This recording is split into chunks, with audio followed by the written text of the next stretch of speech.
From Fox 55 Sports, this is The Locker Room.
Hey, good evening, everyone. Welcome inside the locker room alongside my partner in crime, Peter Hood.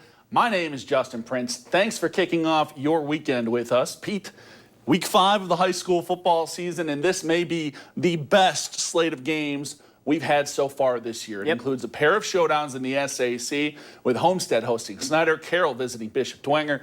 Get to those games in just a few minutes, but we begin our night up in Vegas, Kendallville, with a massive matchup in the Northeast States. Yeah, forget game of the week. This could very well be the game of the year in Northeast Indiana. East Noble and Leo both came into the night undefeated, both averaging around 50 points per game and both ranked top 6 in the state in Class 4A, according to the latest AP poll. It's the 6th-ranked Knights hosting number 3 Leo for what could be the first of 2 meetings between these two powerhouse programs this season.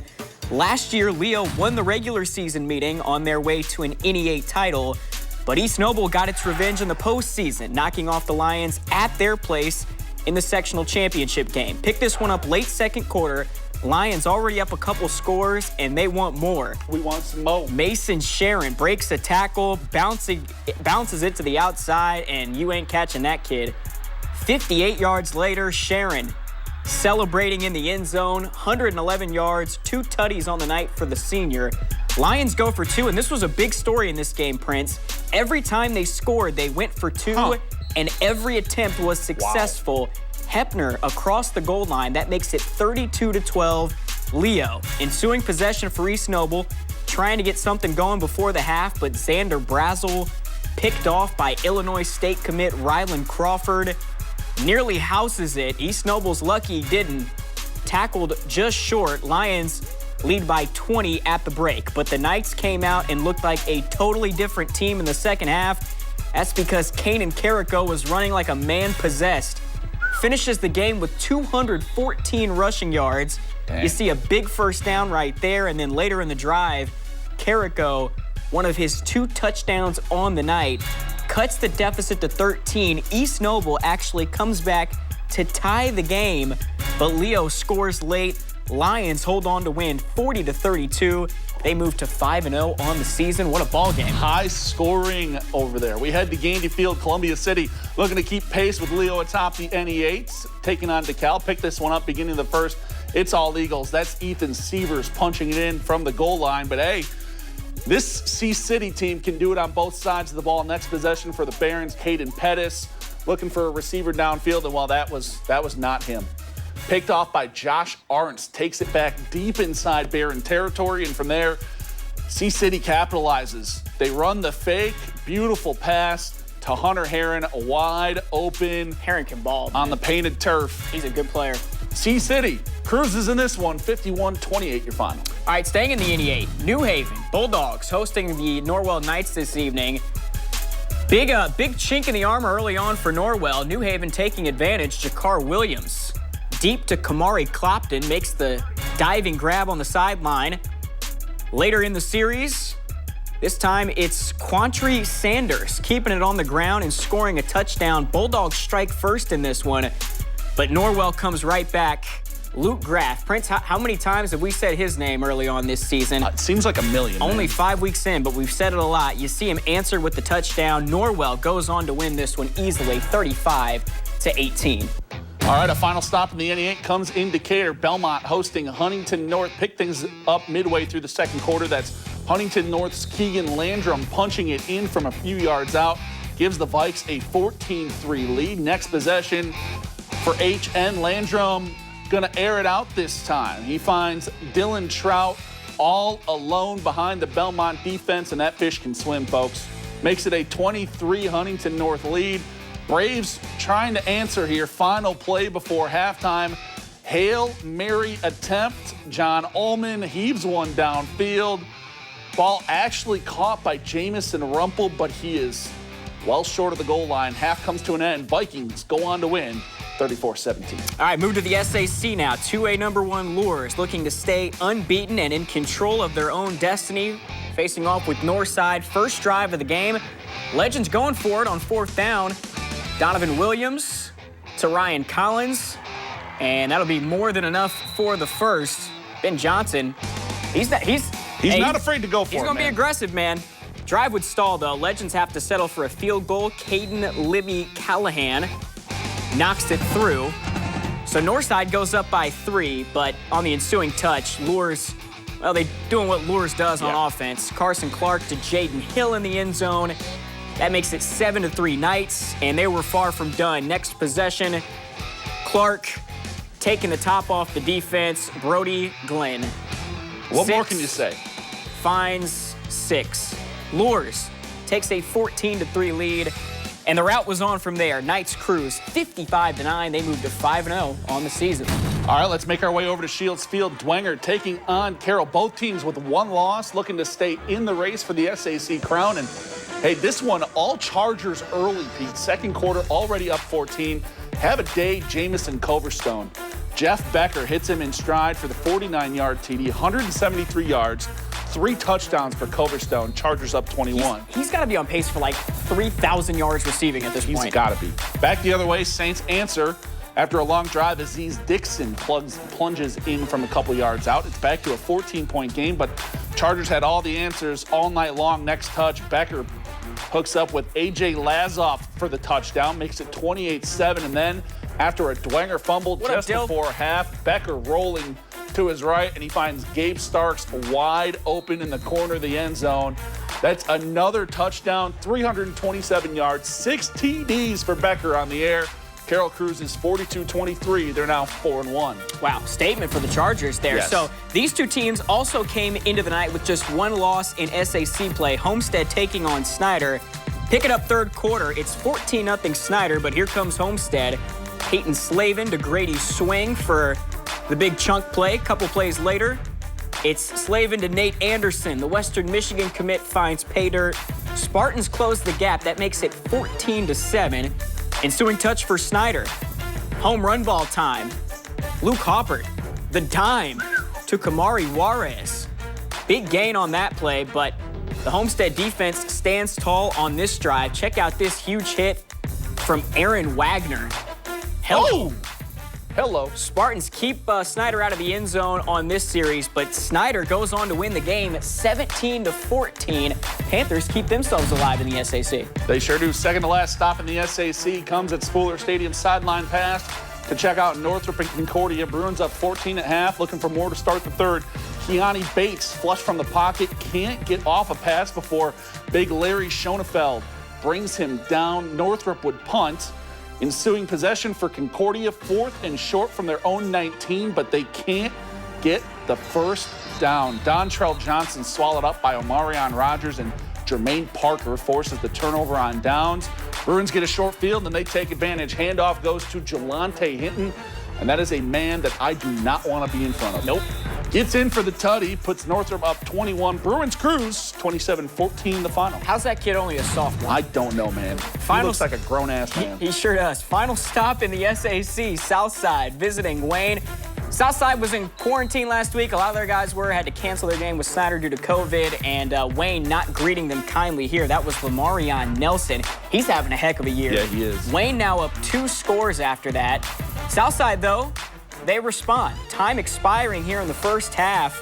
Lorenz Tarbin under pressure into the back corner of the end zone. I see you. Nice little pitch and catch. Derek Ruck, the over-the-shoulder catch to score the touchdown. That makes it a 4-point game at the half. The Generals, though, they hold on to win on homecoming, 36-26.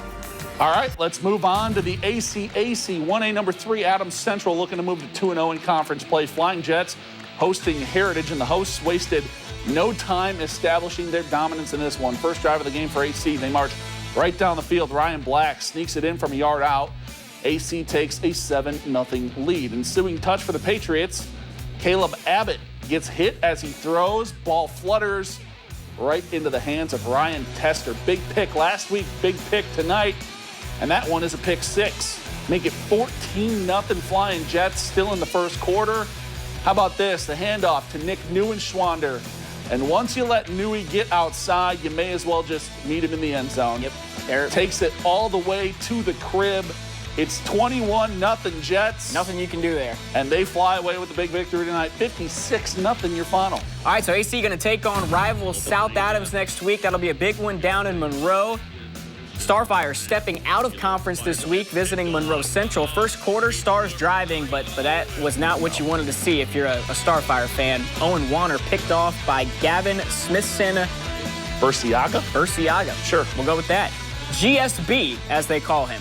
Pick 6, that puts Monroe Central up a touchdown. Bears would tack on some scores late, and unfortunately, they hand the Starfires their first loss of the season. 23-0 your final. Again, South Adams at AC next Friday. Elsewhere in the ACAC, Jay County. How about a big win over Bluffton tonight? 40-27 your final there. Coaching them boys up. And Woodland wins for the second straight week, 46-0 over Southern Wells. All right, to the NECC, one of the great rivalries in Northeast Indiana being renewed up in Butler tonight. It's Eastside hosting Garrett, the 39th annual train game. And the Railroaders had an upset on their minds early. First quarter, Eastside driving. Laban Davis is stripped. Fumble recovered by the man with 2 first names, Matthew William.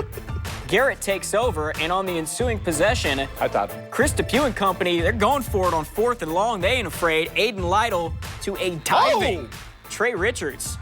What a grab by Trey Richards. I see you going vertical. That gives Garrett a fresh set of downs. Whatever direction that is. Yeah, we're not good with that. We're not very smart on this desk. Prince, if it ain't broke, don't fix it. Don't fix it, right? That was the very next play. Lytle to Richards again. Railroaders take a 7-0 lead late in the first quarter, but it was pretty much all Eastside from there. Unfortunately, they scored all their touchdowns after I left. I don't know why Coach Mason did that to me, but either way, Eastside retains the train trophy for a 6th straight season, 42-14. Elsewhere in the small division, Busco all over Prairie Heights by a final of 35-0. And Central Noble still undefeated on the season. They beat Fremont 56-12. All right, let's head to the big division. Fairfield taking on West Noble up in LaGrange tonight. Battle of I-33 in this one, a defensive slugfest. First quarter, Falcons with the ball. Carter Kitson on the keeper. He's going to get the first down and plenty more. Reservations for 6, takes it all the way to the residents. Fairfield strikes first. It's 6-0.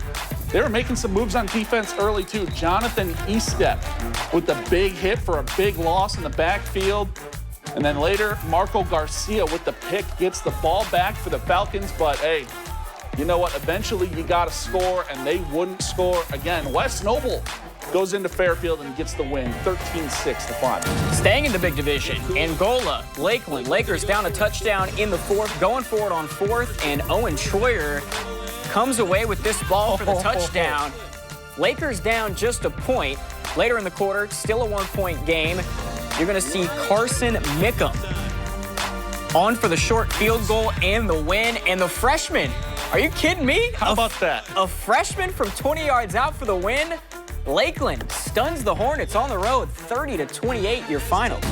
All right, let's move on over to Northwood, hosting WAAC tonight. First quarter, Northwood's quarterback, Caden Lone, the QB keeper, takes it all the way to the house. It's 7-0 Northwood, and that was a theme all night long, Pete. Northwood goes on to roll in this one tonight, 44-14 your final. Elsewhere in the NLC, Warsaw continues to roll. They're all over Northridge tonight by a score of 36-3. All right, time for some TRC action. Southwood takes care of Wabash 47-0 on the road. Tippecanoe Valley, newly ranked in the top 10. Yep. They're They win 26-10 over North Judson. Impressive win there for the Vikings, too. How about the Whitco Wildcats, man? Hey, first dub of the season. 21-14 winners over North Miami and Northfield. Now 2 wins in a row. They beat Manchester 35-12. And it is time for that time of the night, play of the night, and we're going to go back up. Forgot to tell you, our play of the night is Mason Sharon. To go back up to K-Vegas. Yeah, Mason Sharon. When you do things like this, I don't know if that's bad tackling, really good running, or a combination of both. He's a hard dude to take down. He is a horse. Yes. 111 yards, 2 touchdowns, 58 of those yards coming on that play right there. Leo wins the battle of the biggins in the NEA. Yeah. 40-32, your final up there. What a ball game. Yeah, it was. I mean, it was all Leo in the first half, and then, I mean, obviously, hopefully go to rematch. Obviously, East Norwell made some adjustments in the second half defensively, looked like a totally different team. And you got to think that we'll see these 2 teams again in sectionals, and can't wait for that. Hopefully, it's in the championship game. Yeah, hopefully the blind draw doesn't strike again. Right, so, right. But we'll see. Hey,